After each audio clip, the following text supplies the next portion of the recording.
Hello everyone, today we are going to learn about what does K-pop means, how we can use it in our daily life and why it is so popular these days. The term K-pop means Korean popular music. The term K-pop became popular in the 200s when some young singers came together as a music band and started giving Korean music a new life.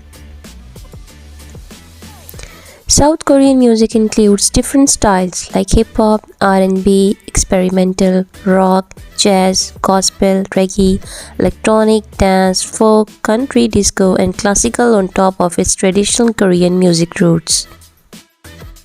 There were a lot of famous K-pop bands loved across the globe. Some of the famous ones are BTS, Blackpink, EXO, Twice, Big Bang, Girl Generation, and many more. If you are wondering how to use this word in your daily life, we can also help you. Here are some examples that will help you understand how you can use these words in your daily life. For example, I'm into K-pop. BTS is my favorite K-pop band.